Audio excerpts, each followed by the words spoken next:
آپ دیکھیے کہ اگر کوئی شخص ایسا ہے جس کو آپ نے کوئی تحفہ دیا، آپ بازار گئے، آپ نے کوئی ایکسپینسو سا تحفہ لیا اور آپ نے اس شخص کو گفٹ کر دیا، اگر وہ بندہ آپ کو جواب میں تھینک یو نہ کہے بلکہ آپ سے گفٹ لے اور منہ تر کر کے چل پڑے، تو میرا خیال ہے کم از کم جو بات اس کے بارے میں کہی جا سکتی ہے وہ یہ کہ یہ انتہائی بدتمیز آدمی ہے اور ناشکر ہے۔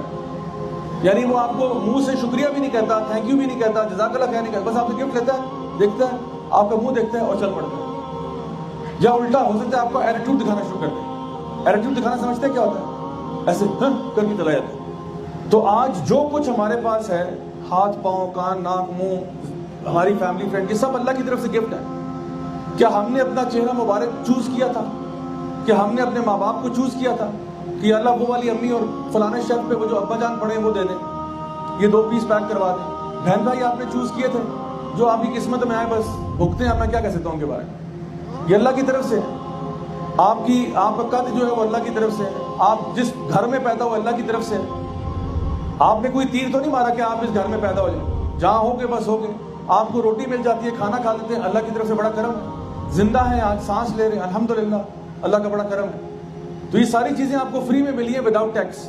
آنکھیں ملی ہوئی ہیں، پتہ نہیں کتنے میگا پکسل کے کیمرے لگے ہوئے ہیں، ڈولبی ڈیجیٹل سراؤنڈ ساؤنڈ آپ کو ملی ہوئی ہے فری میں، منہ میں آپ کے اسپیکر لگے ہوئے ہیں زبردست قسم کے، اور آپ چل پھر سکتے ہیں، سارا کچھ آپ کو اللہ کی طرف سے فری میں ملا ہوا ہے۔ تو اللہ تعالیٰ نے جتنی ہمیں نعمتیں دی ہیں، اگر انسان اللہ کا شکر ادا نہ کرے تو انسان کے بارے میں کم از کم یہ کہا جا سکتا ہے کہ انتہائی بدتمیز اور برا انسان ہے۔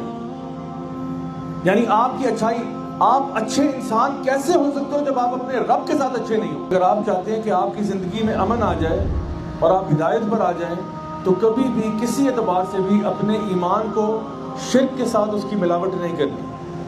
اور شرک کے ساتھ ملاوٹ ایسی ہے کہ جیسے کہ آپ کہیں نا کہ تھوڑا سا بھی شرک بیچ میں آ گیا تو کام خراب ہے۔ جیسے کہ حدیث میں آتا ہے کہ ایک شخص نے غیر اللہ کے نام پہ صرف ایک مکھی قربان کی تھی، ایک مکھی۔ وہ کہیں سے گزر رہا تھا، لوگوں نے کہا بھائی یہاں سے آگے آپ کو جانے نہیں دیں گے جب تک آپ فلاں ہمارے جو بھی حضرت ہیں ان کے اس کے اوپر کوئی چڑھاوا نہیں چڑھائیں گے۔ تو اس نے کہا جی میرے پاس تو کچھ نہیں ہے۔ انہوں نے کہا چلو کوئی نہیں، مکھی مار کے چڑھا دو یہاں۔ تو اس نے غیر اللہ کے نام پر مکھی کو جو ہے نا وہاں پہ چڑھایا اور وہ جہنم میں چلا گیا، اسی وجہ سے کیونکہ اس کے ایمان کے اندر چھوٹی سی ملاوٹ ہو گئی۔ یہ ایسے ہی ہے کہ انسان کے پاس اگر ایک گلاس جو ہے وہ خالص دودھ کا ہے، اس کے اندر یورین کا ایک قطرہ بھی آ جائے تو وہ پینے کے قابل نہیں رہے گا۔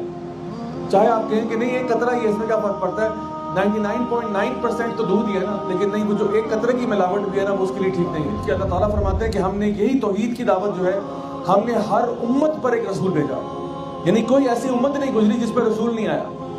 اور وہ رسول کیا کہتا تھا؟ ان اعبدوا اللہ واجتنبوا الطاغوت، کہ ایک اللہ کی عبادت کرو اور جتنے بھی غیر اللہ ہیں ان سے اجتناب کرو، ان سے پرہیز کرو، ان سے اپنے آپ کو دور کر لو۔ اور یہ ہر نبی کی دعوت یہی تھی۔